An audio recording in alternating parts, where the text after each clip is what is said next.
تو چونکہ رمضان المبارک کا مہینہ ہے تو اس لیے رمضان سے متعلق جو حضرت کا نے جو احادیث جمع کی ہیں یا جن سنتوں کو جمع کیا ہے تو اس کو پڑھنا زیادہ مناسب معلوم ہوا تو وہ پڑھتا ہوں.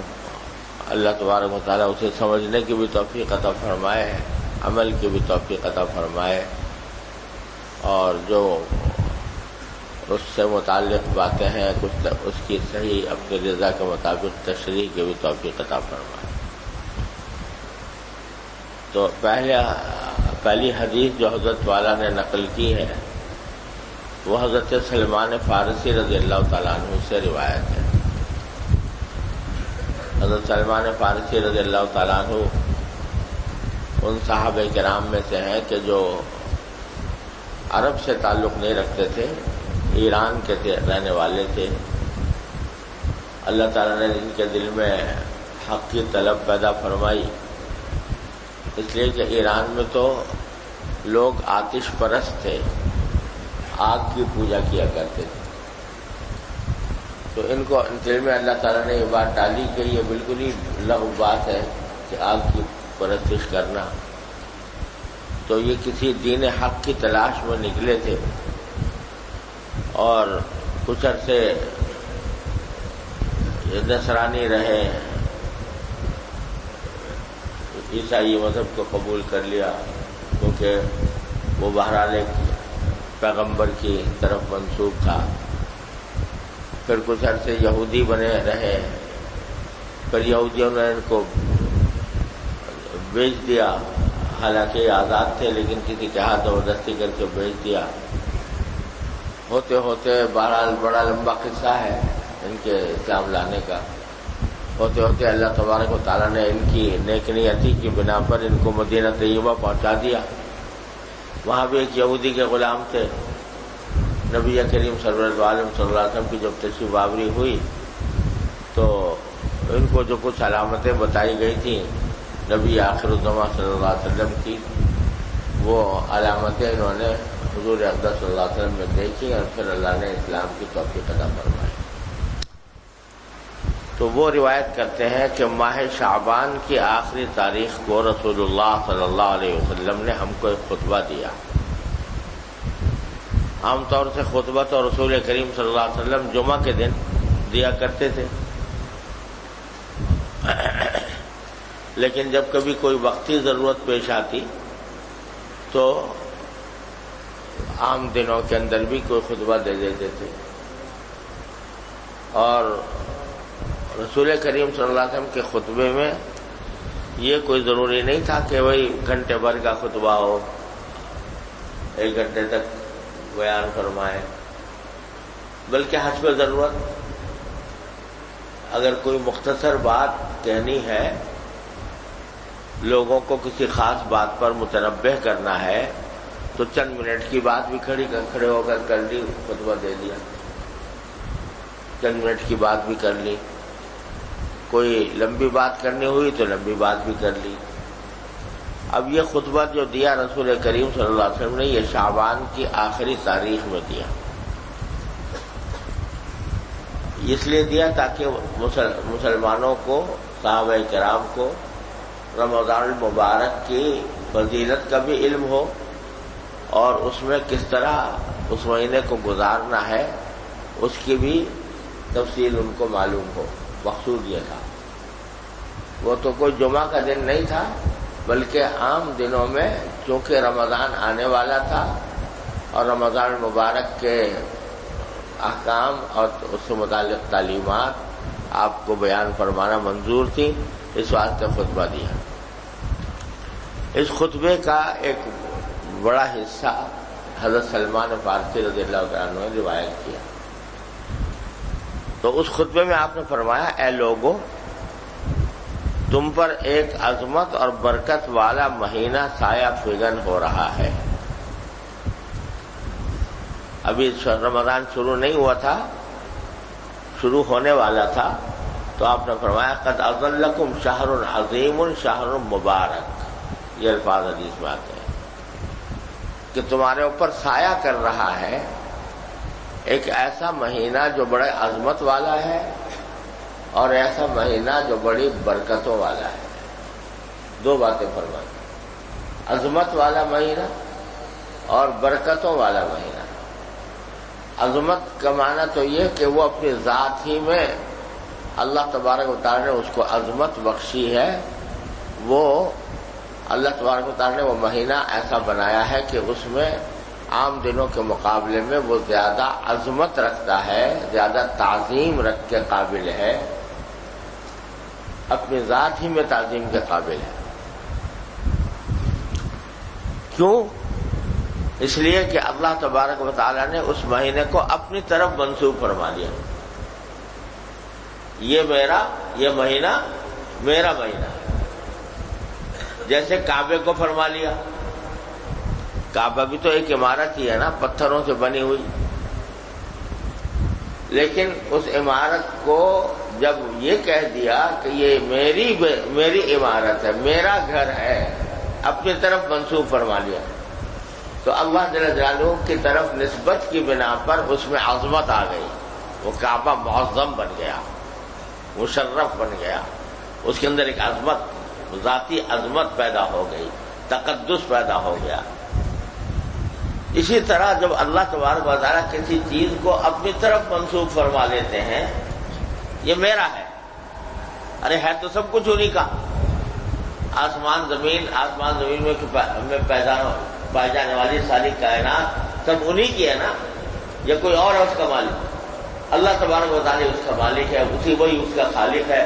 سبھی کچھ چیزیں اسی کی ہیں. کون سی چیز ایسی ہے جو اس کی نہ ہو؟ لیکن کسی خاص چیز کو اللہ تبارک و تعالی عظمت عطا فرمانے کے لیے اپنی طرف منسوب فرما لیتے ہیں. یہ میری ہے، یہ میرا ہے. تو جب گھر کو کہہ دیا میرا ہے، اس میں عظمت آ گئی، اس میں وہ قابل تعظیم بن گیا، اس میں تقدس آ گیا. مہینے کے بارے میں کہہ دیا کہ یہ میرا ہے، تو اس مہینے میں عظمت آ گئی، وہ مہینہ عظیم ہو گیا. ورنہ ویسے ہی سورج جیسے پہلے نکلتا تھا اب بھی نکل رہا ہے، جیسے پہلے غروب ہوتا تھا اب بھی غروب ہو رہا ہے. صبح آ رہی ہے، شام آ رہی ہے، 12 گھنٹے 24 گھنٹے اسی طرح گزر رہے ہیں جیسے عام دنوں کے ہیں. دیکھنے میں کوئی فرق نظر نہیں آتا. لیکن اس نے کہہ دیا کہ یہ میرا ہے، تو اس میں عظمت آ گئی، اس میں تقدس آ گیا. سارے مہینوں سے بڑھ کر مہینہ بن گیا. سید الشہور کہا جاتا ہے اس کو، سارے مہینوں کا سردار. اور بعض روایات میں آتا ہے کہ اگر بندوں کو پتہ لگ جائے کہ رمضان کی عظمت کیا ہے، اس کا تقدس کیا ہے، اس کے فوائد کیا ہیں، تو بندے یہ تمنا کیا کریں کہ سال کے 12 مہینے رمضان ہی رہا کریں. اتنی عظمت والا شہر عظیم، ایسا مہینہ آنے والا ہے. حضور نے فرمایا کہ جو عظمت والا ہے. عظمت کے معنی اپنا ذاتی طور پر اس میں تقدس ہے، ذاتی طور پر تعظیم والی چیز ہے. اور شہر مبارک، برکتوں والا مہینہ ہے. برکت کے کیا معنی؟ برکت کے معنی یہ کہ دوسروں کے لیے جو اس مہینے سے فائدہ اٹھانے کی کوشش کریں، جو اس مہینے کے اندر اللہ تبارک و تعالیٰ کی طرف متوجہ ہوں، ان کے کاموں میں برکت اللہ تبارک و تعالیٰ عطا فرمائے. تو عظمت تو ایک ذاتی چیز ہے، تقدس ایک ذاتی چیز ہے، اور برکت ایک متعدی چیز ہے. دوسروں کے لیے جو اس مہینے کے اندر جو لوگ اس مہینے کو پائیں اور اس کی عظمت کو پہچانیں، ان کے اوپر یہ برکتیں نازل کرنے والا ہے. کیا برکتیں؟ اللہ تعالیٰ ہی بتا جانتا ہے. برکت کے معنی یہ ہوتے ہیں، اصل میں برکت بڑا عظیم لفظ ہے، بڑا وسیع اور ہمگیر مفہوم رکھتا ہے. لیکن برکت کے معنی یہ ہے کہ جو بھی چیز انسان استعمال کر رہا ہے، نمبر 1 اس سے فائدہ حاصل ہو پورا کا پورا، تو برکت ہوگی. اگر ایک چیز تو موجود ہے میرے پاس شاندار ہے مگر فائدہ نہیں حاصل اور اس کا تو اس میں برکت نہیں. مثلا گھر ہے آدمی کو ملا ہوا ہے اپنے ذاتی ملکیت ہے سب کچھ ہے تو اگر اس سے راحت مل رہی ہے آرام مل رہا ہے تو اس میں برکت ہے. اور اگر ہے تو گھر بڑا شاندار لیکن آئے دن اس میں خرابی پیدا ہوتی رہتی ہے. کبھی نل ٹوٹ گیا, کبھی پانی بند ہو گیا, کبھی بجلی ختم ہو گئی, کبھی اور کچھ نہیں تو پڑوسی کوئی پریشان کر رہا ہے. تو گھر تو ہے اعلیٰ درجے کا بھی ہے, قیمتی بھی ہے, سبھی کچھ ہے, لیکن راحت حاصل جو راحت حاصل ہونی چاہیے تھی وہ حاصل نہیں ہو رہی. کبھی ٹوٹ پھوٹ ہو گئی, کبھی پلمبر کو بلانا پڑ رہا ہے, کبھی بجلی والے کو بلانا پڑ رہا ہے, کبھی اس میں کوئی خود اپنا اس میں کوئی مرمت شرمت کرنی پڑ رہی ہے, کبھی پڑوسی جو ہے وہ پریشان کر رہا ہے. تو گھر ہے برکت نہیں. اسی لیے دعا فرمائی رسول کریم صلی اللہ علیہ وسلم اللہم اغفر لی ذنبی ووسع لی فی داری وبارک لی فی رزقی. جو رزق آپ مجھے دیں اللہ اس میں برکت بھی دے. تو برکت کے ایک معنی یہ ہے کہ جو چیز حاصل ہے اس کا صحیح فائدہ ملے. گاڑی ہے آدمی کے پاس, سواری ہے تو اچھی چیز, قیمتی چیز ہے, اور لوگ تمنا بھی کرتے ہیں بھائی ہماری اپنی سواری ہو.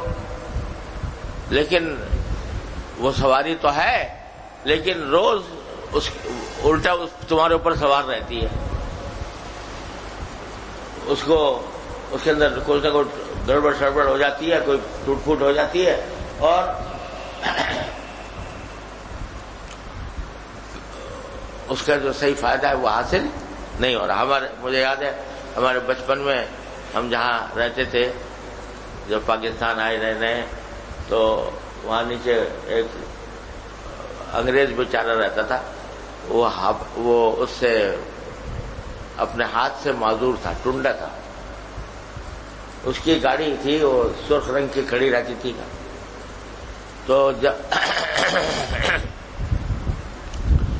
تو ہم روز یہ منظر دیکھتے تھے تقریباً روز کہ اس کو کہیں شام کو جانا ہے تو صبح سے کبھی وہ گاڑی کے نیچے لیٹا ہے, کبھی بونٹ کے سامنے کھڑا ہوا ہے, کبھی اس میں ٹک ٹک کر رہا ہے, کبھی صبح سے لگتا تھا اور جا کے 3-4 بجے تک اسی کی خدمت کرتا رہے گا. تو وہ اس کی خدمت کم کرتی تھی, یہ اس کی خدمت زیادہ کرتا تھا. تب جا کے کہیں اس کے اندر سواری کے قابل ہوتا. تو سواری تو ہے مگر اس کا فائدہ نہیں. تو یہ برکت, اس کا معنی برکت نہیں. یہ جو کہتے ہیں بھائی تمہیں مبارک ہو گاڑی ملی اللہ مبارک کرے, کیا مطلب ہے اس کا؟ یعنی اللہ تعالیٰ اس کا جو صحیح فائدہ ہے وہ تمہیں عطا فرما دے. ایسا نہ ہو کہ یہ تمہارے اوپر سوار رہے بجائے کہ تم اس کو سوار ہی کرتے. تو برکت جو چیز ہے وہ جو چیز ہے اس کا صحیح فائدہ حاصل ہو.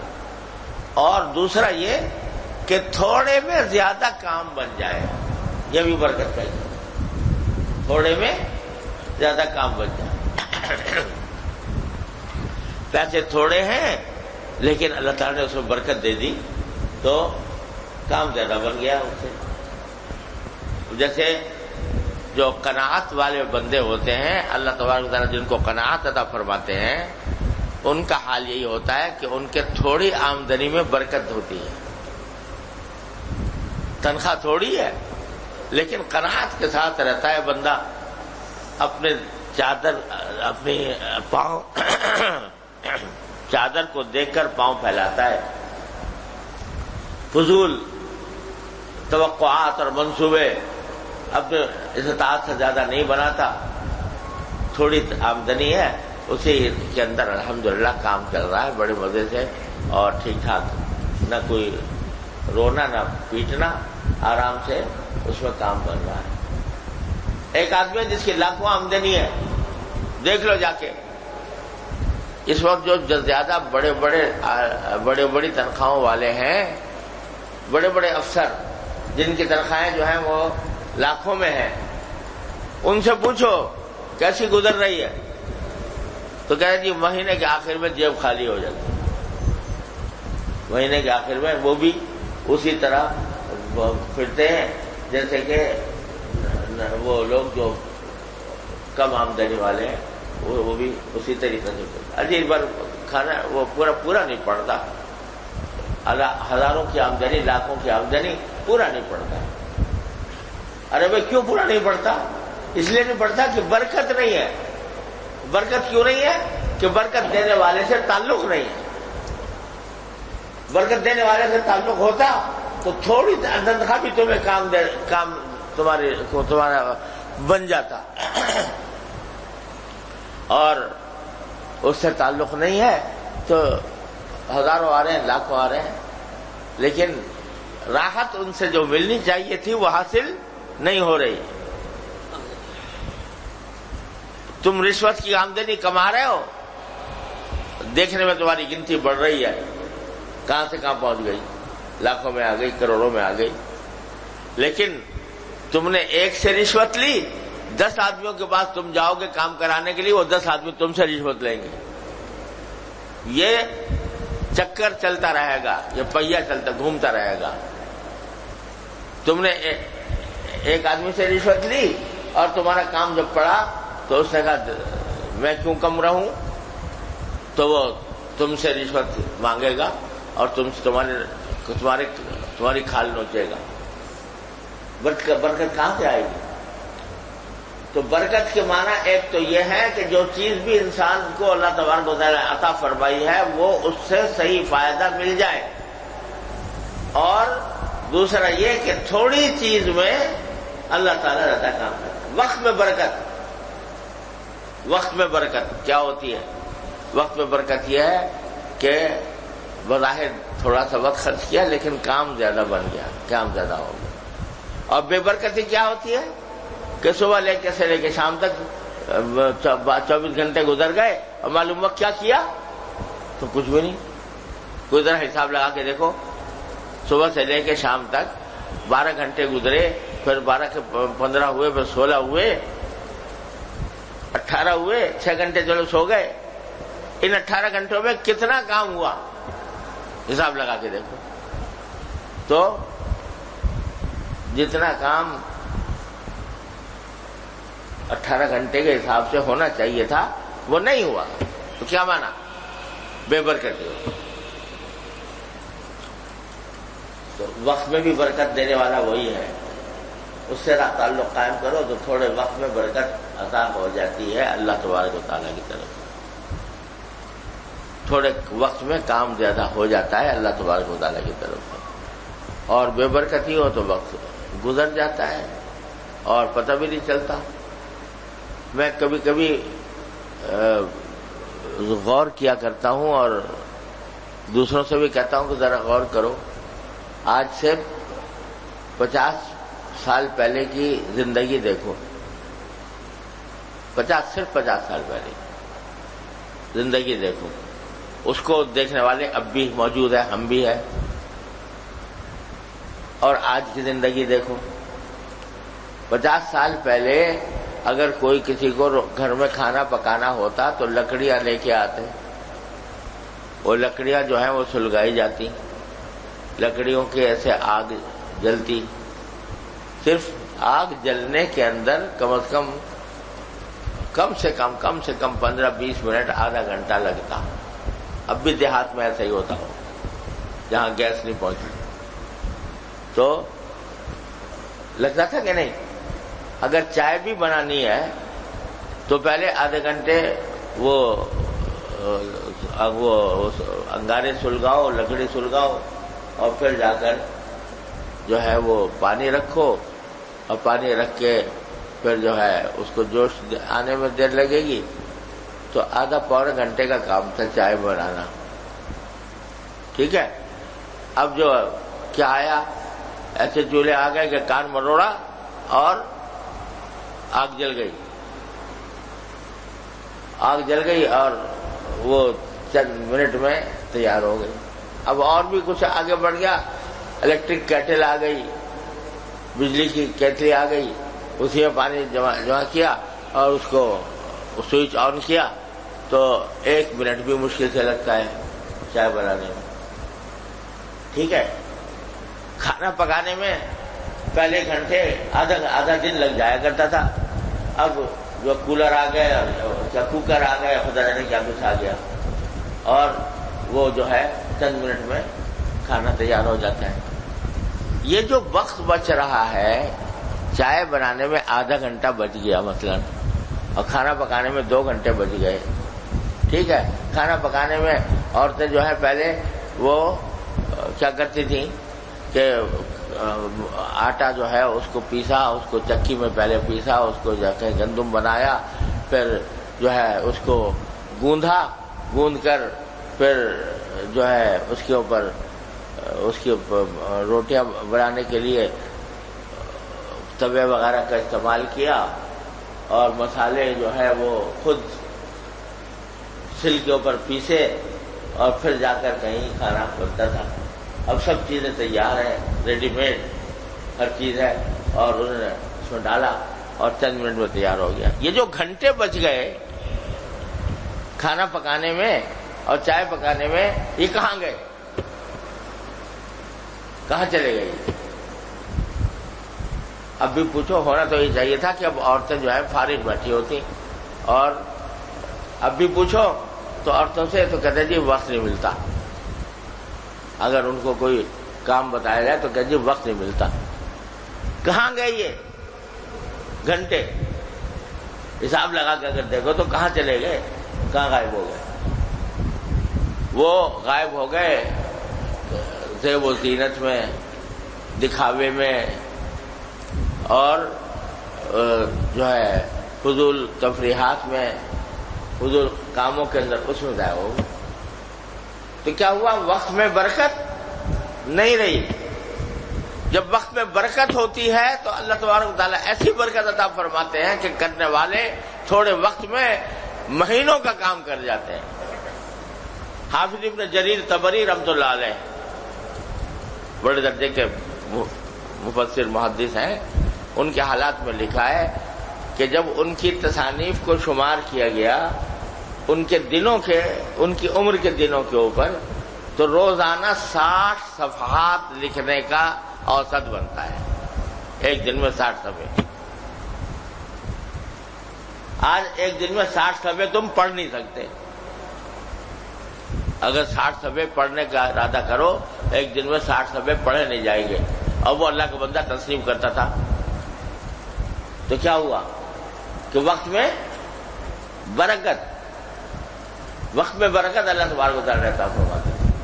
ہمارے حضرت حکیم الامت صلی اللہ تعالیٰ کو دیکھو، 1000 تصنیفات چھوڑ کر گئے، 1000 تصنیفات، جبکہ سارے کام دنیا کے چل رہے ہیں، مہمان آنے جانے والے مہمانوں کا بھی حق ادا ہو رہا ہے، مجلسیں بھی ہو رہی ہیں، وعظ بھی ہو رہا ہے، تصنیف بھی ہو رہی ہے، تعلیم بھی ہو رہی ہے، تعلیم بھی ہو رہی ہے، اور اپنے گھر والوں کا حق بھی ادا ہو رہا ہے، سب کچھ ہو رہا ہے، اور 1000 تصنیف چھوڑ کے چلے گئے۔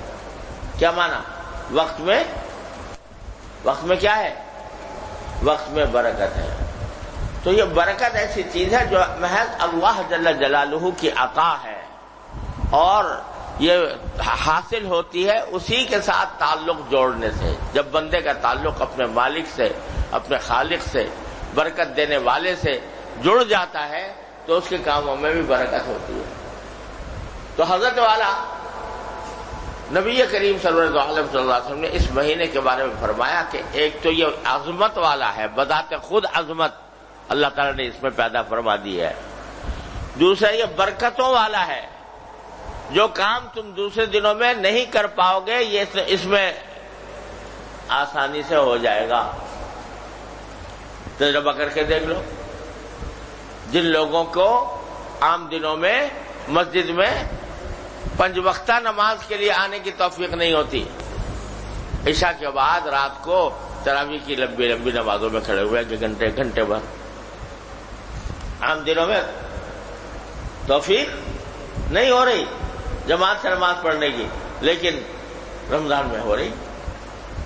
تو یہ برکت ہے، رمضان کی برکت ہے کہ اس رمضان کا جو فائدہ ہے وہ حاصل ہو رہا ہے ہر بندے کو، کہ اس کو توفیق ہو رہی ہے، مسجد جا رہا ہے، مسجد سے رابطہ قائم ہے، تراویح پڑھتا ہے، اللہ تبارک و تعالیٰ کے فضل و کرم سے جاتا ہے تو کوئی دین کی بات اس کے کان میں پڑ جاتی ہے، وہ لے کے چلا جاتا ہے، تو اس طرح برکت ہو رہی ہے. اور اللہ نے دوسرے قسم کی برکت بھی عطا فرمائی ہے کہ تھوڑی چیز میں زیادہ کام ہو جانا. آپ دیکھ لو رمضان کے مہینے میں غریب سے غریب آدمی کے دسترخوان پر برکت نظر آئے گی کہ نہیں نظر آئے گی؟ غریب سے غریب آدمی، اس کا دسترخوان پہلے اس پہ کیا ہوتا تھا اور رمضان میں کیا ہوتا ہے؟ برکت، اللہ تبارک و تعالیٰ کی برکت.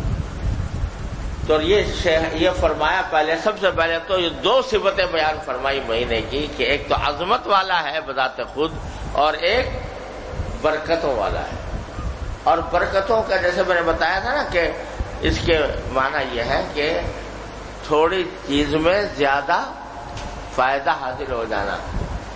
تو یہاں اس مہینے میں تھوڑی عبادت میں زیادہ فائدہ بندے کو حاصل ہو جاتا ہے. تھوڑی عبادت کرے زیادہ سے، آگے خود تفصیل فرمائی ہے رسول کریم صلی اللہ علیہ وسلم نے کہ ایک فرض نماز پڑھو 70 نمازوں کا ثواب.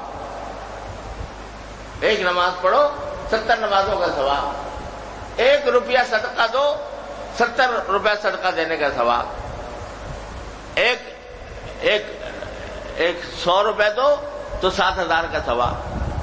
7,000 دو 70,000 کا، 70,000 کا نہیں، پتہ نہیں، ہاں 70,000 کا ثواب. خلاصہ یہ کہ ہر چیز میں اللہ تبارک و تعالیٰ برکت عطا فرما رہے ہیں. تمہارے کھانے میں برکت، تمہارے چلنے میں برکت، تمہارے اوقات میں برکت، تمہاری عبادتوں میں برکت. جو عبادت بھی انجام دو گے اس میں برکت ہوگی، اس کا اجر و ثواب کہیں سے کہیں زیادہ ملے گا، 70 گنا زیادہ ملے گا. تو یہ برکت والا مہینہ ہے. ارے اللہ کے بندو، برکت کی قدر پہچانو. برکت بڑی عجیب چیز ہے، اس کو کہیں گنتی سے ناپا نہیں جا سکتا، گنتی سے گنا نہیں جا سکتا، کسی فٹے سے ناپا نہیں جا سکتا، کسی پیمانے سے اس کی پیمائش نہیں کی جا سکتی. یہ خالص عطا ہوتی ہے میرے پروردگار سے، جس کو بھی عطا ہو جائے وہ برکت مانگو، ہر چیز میں برکت مانگو. یہاں تک کہ نبی کریم صلی اللہ علیہ وسلم اللہم بارک لنا فی اسماعنا وابصارنا وقواتنا ما احییتنا، اے اللہ ہمارے کانوں میں برکت عطا فرمائی. کانوں میں برکت کیا ہوگی بھائی؟ کانوں میں برکت یہ کہ مرتے دم تک صحیح کام کرتے رہیں، پہلی بات سماعت ٹھیک رہے. دوسرے یہ کہ ان کانوں کے ذریعے وہ کام حاصل ہوں جو اللہ کو پسند ہے، اللہ تبارک و تعالیٰ. ان کانوں سے وہ باتیں سنیں جو میرے اللہ کو پسند ہے، وعظ کی بات، نصیحت کی بات، قرآن کی بات، حدیث کی بات، اسلامی احکام کی بات، اور چلو خوش طبعی کی بات بھی جائز، خوش طبعی کی بات بھی. اور ایسی چیزوں میں نہ پڑے کہ جو گناہ ہو، گانا بجانا اور غیبت، جھوٹ، بہتان، فضولیات، یہ ساری باتیں. اللہم بارک لنا فی اسماعنا، ہمارے کانوں میں برکت عطا فرما، وفی ابصارنا، اے اللہ ہماری آنکھوں میں برکت عطا فرما. آنکھوں میں برکت کیا ہے؟ کہ اس کی بینائی قائم رہے مرتے دم تک، ٹھیک طریقے سے دیکھ سکوں. اللہ بچائے کسی دن بھی بینائی اگر ذرا سی گڑبڑ ہو جائے تو دل پہ بجلی گر جاتی ہے کہ پتہ نہیں کیا ہونے جا رہا ہے. اور اس کے اندر اس کی برکت کیا کہ آنکھوں سے وہ فائدہ اٹھائیں جس کے لیے یہ پیدا کی گئی. ان چیزوں کو دیکھیں جن کو پیدا کی، جن کے لیے پیدا کی. یہ دعا فرمائی، اے اللہ ہمارے کانوں میں برکت عطا فرما، ہماری آنکھوں میں برکت عطا فرما، اور فی قوتنا، اور بعض روایتوں میں قواتنا، کہ ہماری جتنی بھی طاقتیں ہیں، قوتیں ہیں، کھانے کی قوت، دیکھنے کی قوت، چلنے کی قوت، پھرنے کی قوت، پکڑنے کی قوت، یہ ساری قوتوں کے اندر برکت عطا فرما. کیا مطلب کہ ان قوتوں سے ہم فائدہ اٹھاتے رہے، مرتے تک ماں احییتنا، جب تک کہ ہم زندہ ہوں. تو میرے بھائیوں، یہ جو فرمایا نبی کریم صلی اللہ علیہ وسلم نے کہ یہ مہینہ برکتوں والا ہے، تو اس کو معمولی لفظ نہ سمجھ لینا کہ جیسے رسمی طور پر کہہ دیا مبارک ہے. ارے کوئی رسمی طور پر نہیں، یہ حقیقت میں برکتوں والا مہینہ ہے. اس میں ہر چیز اگر حاصل کرنا چاہو تو ہر چیز کی برکت حاصل کر سکتے ہو. حاصل کرنا چاہو تو اس میں ہر چیز کی برکت اللہ تبارک و تعالی عطا فرمائیں گے. یہاں تک کہ ایک بار یاد آ گئی، اپنے حضرت شیخ سے سنی تھی کہ بعض لوگ یہ کہتے ہیں کہ رمضان کے اندر کا جو مقصد ہے درحقیقت نفس کشی ہے، یعنی نفس کو مارنا. بھوک لگ رہی ہے کہ نہیں کھا رہے، پیاس لگ رہی ہے نہیں پی رہے، تو نفس کشی. تو امام غزالی رحمۃ اللہ علیہ یہ فرماتے ہیں، امام غزالی نے کہیں پر یہ لکھ دیا ہے کہ یہ جو روزہ رکھ کے پھر جتنا وقت ہے صبح سے لے کے شام تک کا اسے تو روزہ رکھا، اور باقی وقت میں خوب کھایا پیا، اتنا کھایا پیا کہ سب نفع ٹوٹا برابر کر لیا.